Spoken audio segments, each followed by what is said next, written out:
Today's oral history is being shot at Charter Cable Communications Public Access Studios in Pasadena.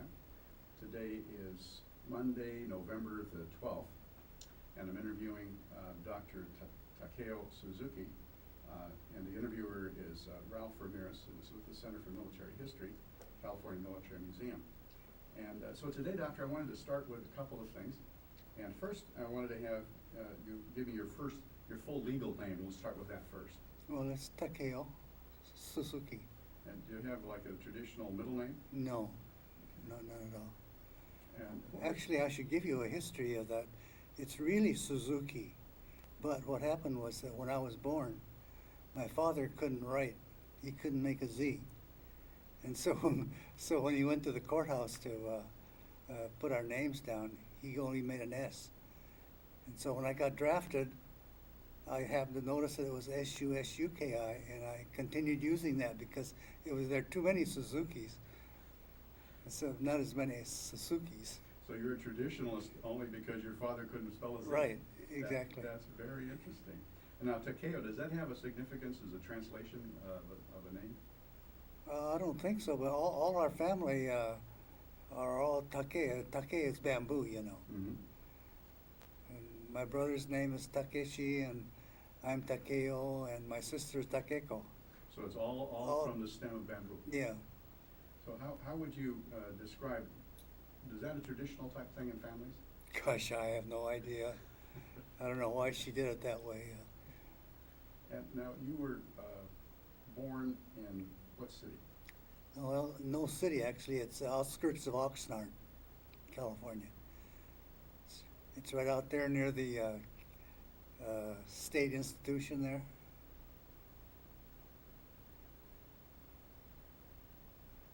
And now, what's your address where you live now, Doctor? 1928 Armacost, Armacost Avenue, and that's Los Angeles, 925-5211. And how long have you lived at home? Well, since 53 is when I built the house. Now, did you build it by yourself? Well, what happened was when I went to UCLA, I stayed with an architect's family. And he told me, he says, when you get ready, he says, I'm going to design your house and build it, And so eventually I was able to buy my property. And then he designed the home for me. And we built it. That's good. That was quite a feat in the 50s. Yeah, it was. It was. And the house was published in the Better Homes and Gardens. And I hope you have a copy of that. Yeah, I have one at home. I have photographs of it at home. That's wonderful. And what was the name of the architect? Chiffon Head. How do I spell that? I don't know. I can't remember how to Chiffon Head.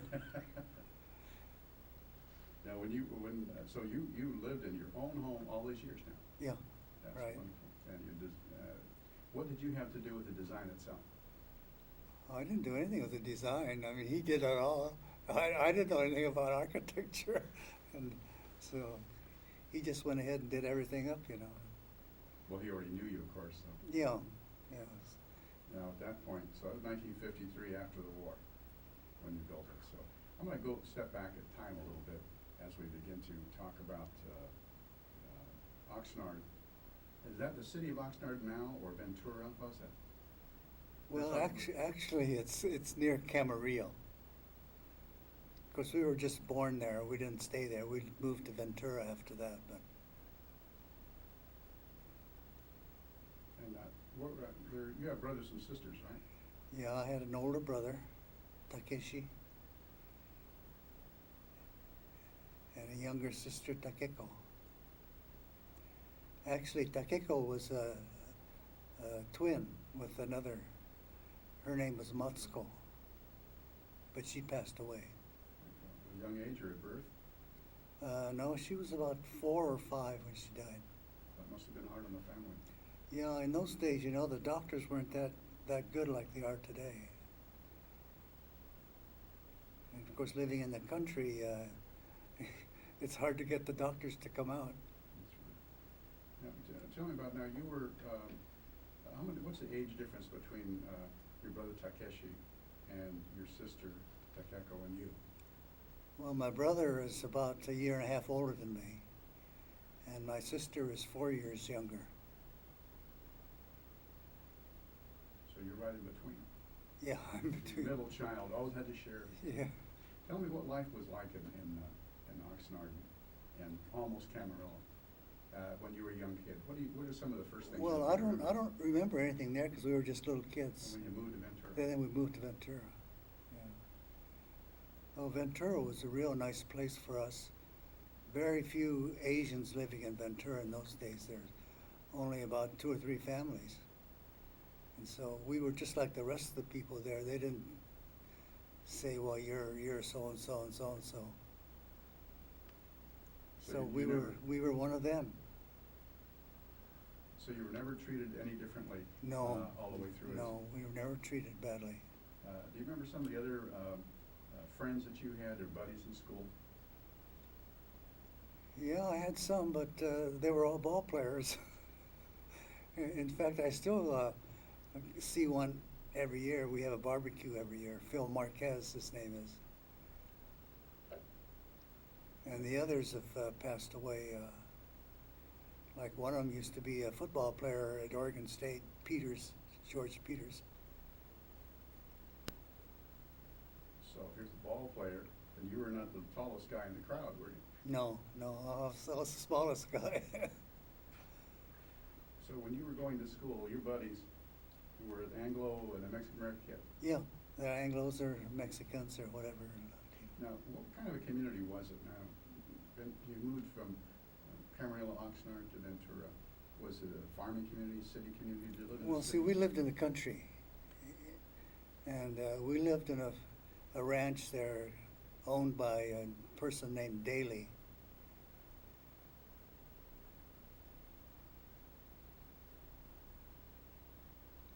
Now, was your father a farmer? Yeah,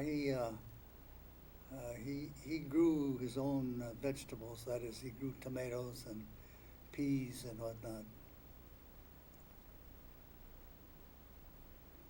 As a youngster, were you helping him on the farm? Oh yeah, oh absolutely. In fact, we used to, even when we were about 8 years old, we used to go out and work for people for 50 cents an hour, hoe weeds all day, you know. And that was a child's wages, or was that adult wages in that time? Well, it doesn't adult, but it's just what complimentary they gave us, I guess. And those were like neighbors or friends, or? Well, there were neighbors and friends that hired us, you know. So the community, how many people were in that area when you were going to school in that community? How many families were around? I can't say how many, but we lived out in the country there. We used to go to a school called Mound School, M-O-U-N-D school. How far was it from your home to school? Oh, just a couple of blocks. We'd walk to school. Now, if you were to say the community was wide, did you have a neighbor that was 25 feet, 5 feet from you, a half a mile? How far was it to your next door neighbor? Oh, less than a block. That's where the owner of the house used to live. You know. So you rented the house and then farmed the property? Yeah, we didn't pay any rent. Yeah. We did some work for him, you know. So your father raised crops and he sold the crops himself? Well, see, in those days, he did sharecropping because you couldn't go out and lease unless you were a citizen or at least 21, and we were young kids. So we did sharecropping, and he usually sharecropped for 60%, and the landlord got 40%. And then whatever we harvested, we shipped to Los Angeles City Market. Shipping in those days is a little different. How was it shipped? Well, they used to have shippers, you know, And they used to come out and pick up whatever you had, and they took it in for you. Of course, you had to pay them, you know, so much a box or whatever it was. And so, and as a youngster, then you were growing up on a farm, working on the farm. Yeah. Tell me about, what was it like at school? How many children, how many students were at school? What size school was Mountain? Well, Mountain School, I don't know, I can't remember, but we must have had about 30 in a class. And I happened to be the, now there were two of us, two Japanese in the class.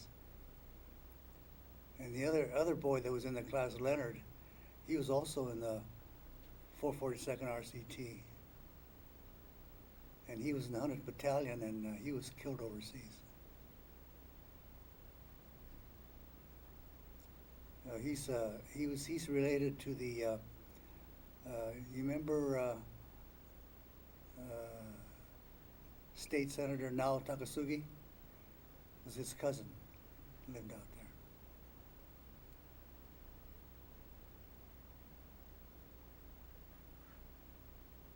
So you had about, was your school like a kindergarten through 8th, or was it? Kindergarten through 6th grade. And then from 7th grade, you went to junior high school in town. And there we had bus service pickups. What was the name of the school in town that you went to? How big was it? Mountain School. In the junior high? No, junior high is Ventura Junior High. And also Ventura Senior High and junior college. And was the, when you went to Ventura Junior High, is that still the same place? No, it's in town. So but they have moved, as a school located at the same place as it was that you attended? Yeah, it's still there. It's still there. But the senior high part is different. They've moved. And then the junior college, you know, they have a new junior college there now.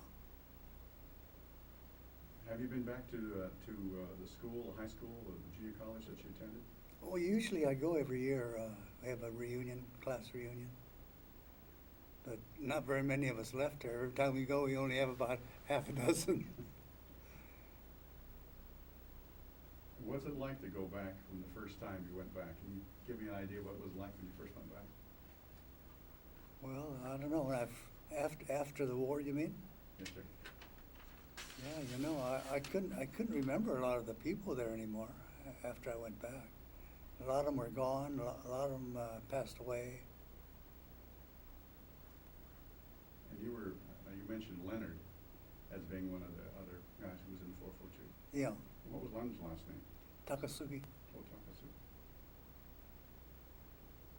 Oh, I guess there's one other fellow.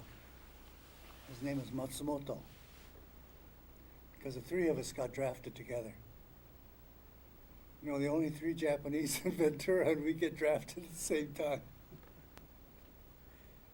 So you were pretty much the same age and registered the same Yeah. time?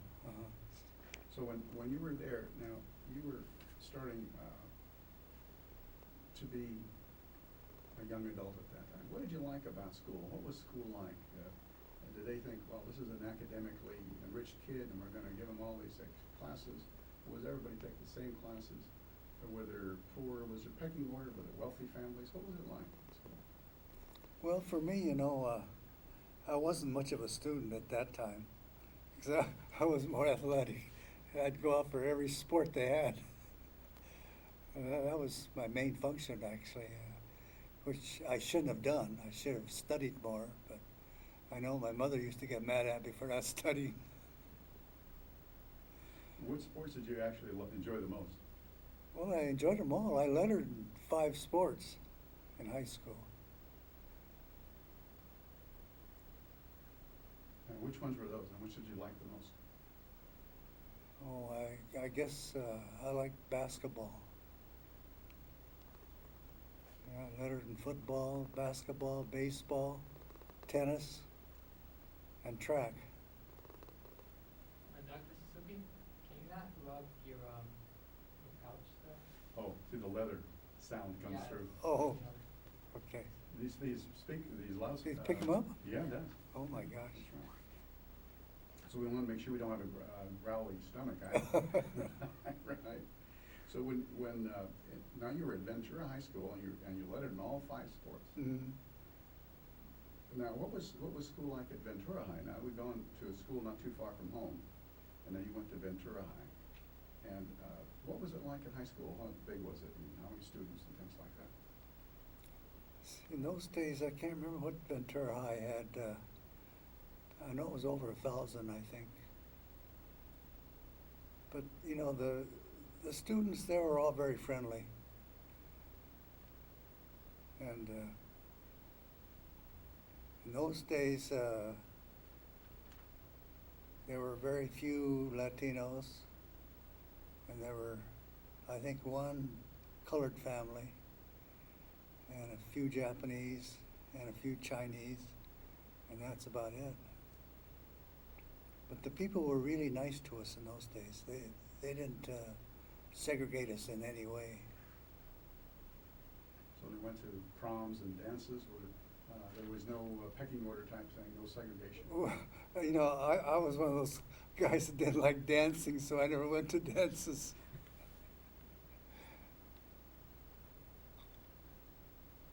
When you had, now you're through high school and you're about 17 or so. Mm-hmm. And you started looking around at the world.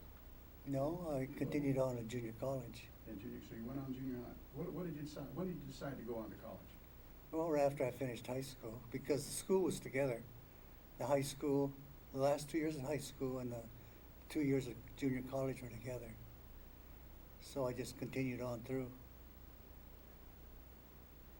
And what did you like about JC? You know, it's the same place. Everybody knew you. Yeah. And you knew everyone. What was the difference, and what did you like about the changes? Well, it was the same to me. Not that much difference, except the classes were tougher. And I don't know. I thought I'd go into engineering, but it's the same old story. You know, I never studied very hard.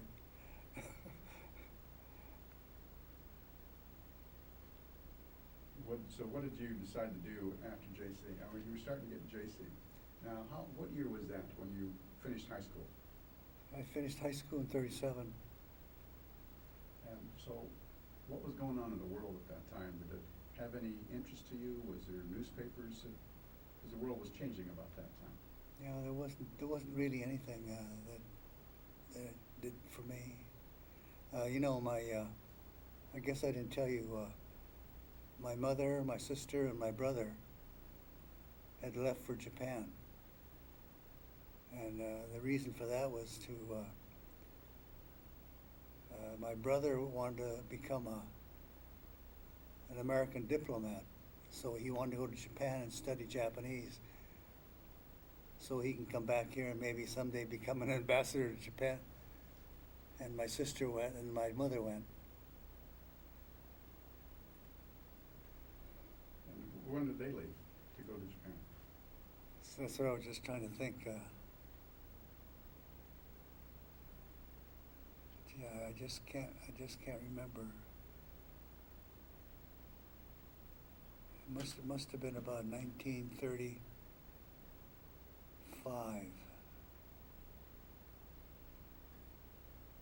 And how long were they in Japan?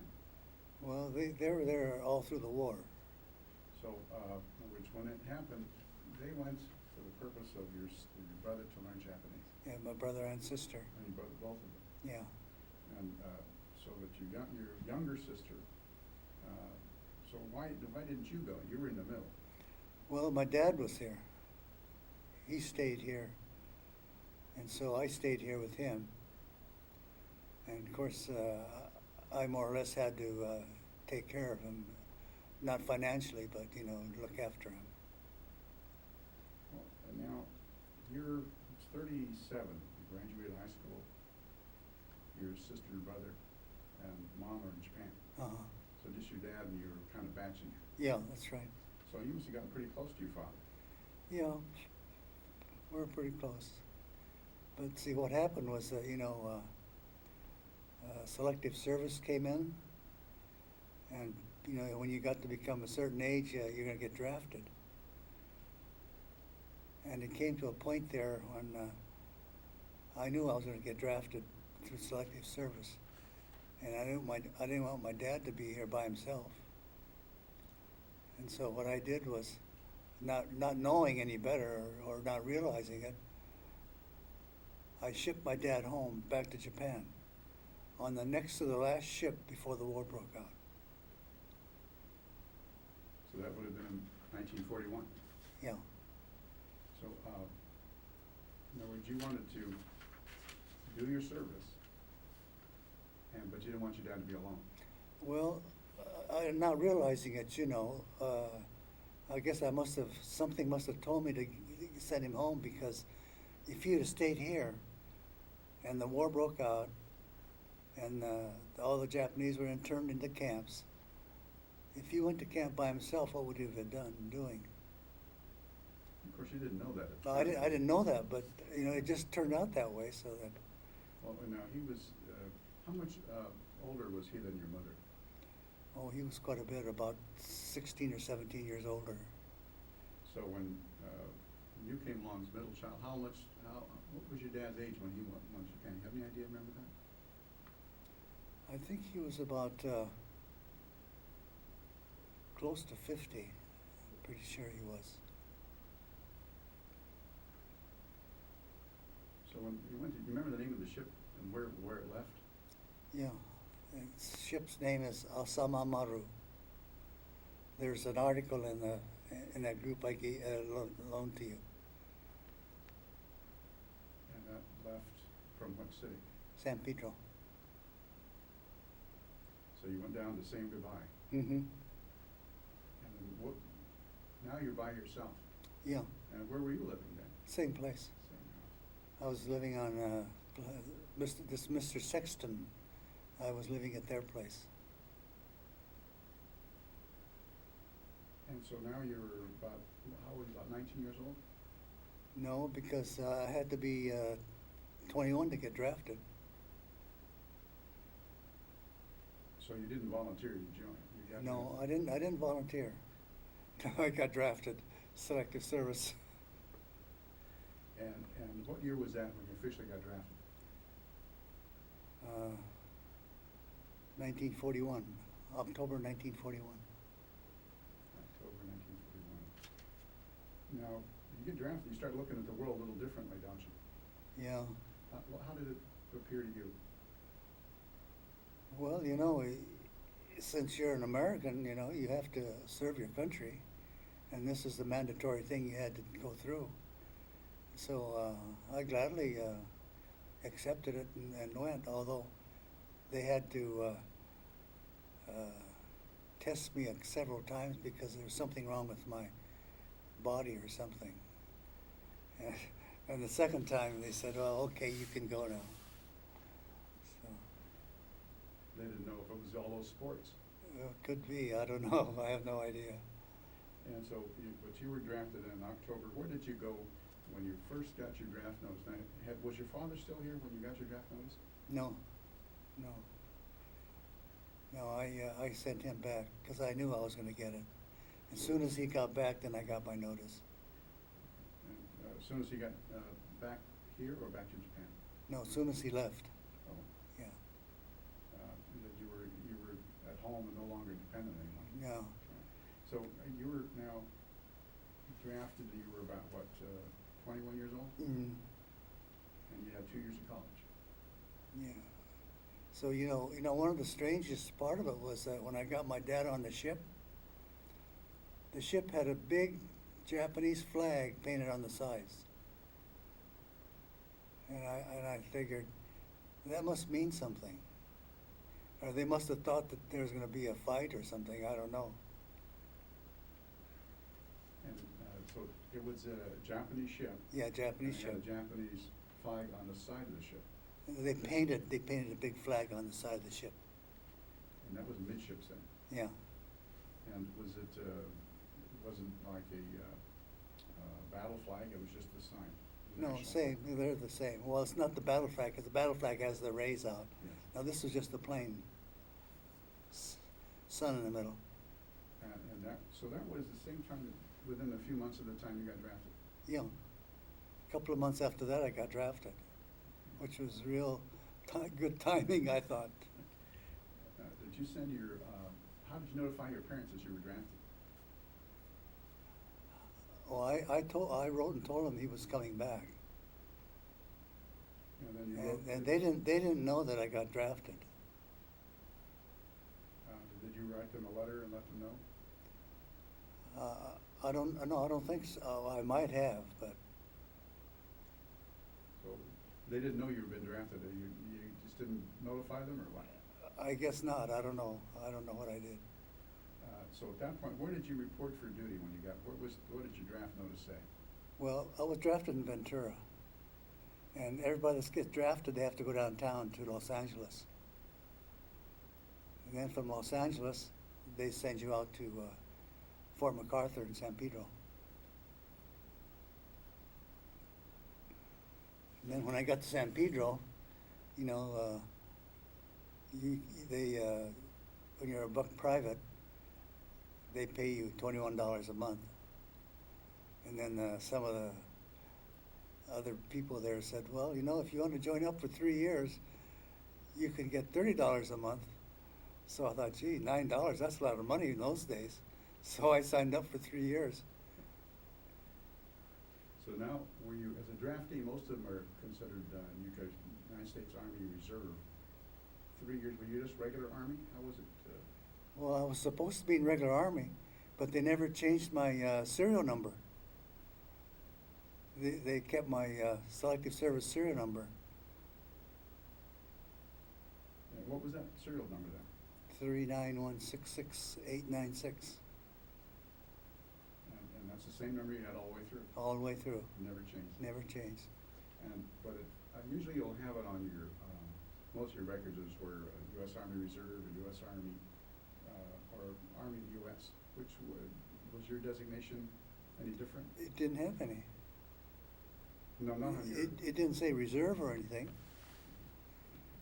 Now, when you went to Fort MacArthur, that's all. How long did it take from you to go from L.A. to Fort MacArthur? Just by bus. A day. Yeah. And how long were you at Fort MacArthur before they shipped you? Just 2 days. You got my regular thing, and then from there they shipped us out. So this is October 1941. Mm-hmm. And where did you go to first from Fort MacArthur? Then they shipped us out to Fort Warren, Wyoming. And the strange part about that is there must have been at least 50 of us Japanese Americans got shipped to the same place. For boot camp? Yeah. Now, that's a real change in weather from Ventura. Oh, it was. It really was. Yeah, I got a good case of the cold there. Ended up in the hospital. Did you end up with pneumonia or what? No, I don't think I got that bad, but I got pretty sick. So how long were you there for boot camp? Now, you were through the winter, right? Yeah, we were there about 3 months, not very long. Because, you know, while we were there, the war started. And it so happened that there are quite a few Japanese living in Cheyenne, Wyoming. And so the Japanese Association there saw all of us Japanese boys there, so they invited us for a dinner one night, which was on December the 7th. And we were all sitting there getting ready to eat, and the MPs came, and they took us away. Now, you were in the Army. Yeah. And you were there for a social society. Social, yeah. And the war work, and they didn't take it back to the base as soldiers. Tell me about that. How'd that happen? Well, the MPs came. They said, don't you know Japan bombed us at Pearl Harbor? And we said, no, we didn't know about it. And they said, well, sorry, we have to take you GIs back to camp. We can't keep you here. So they put us on buses and sent us back to camp. And at this Japanese American Society in Cheyenne, there was only Japanese Americans Yeah. there.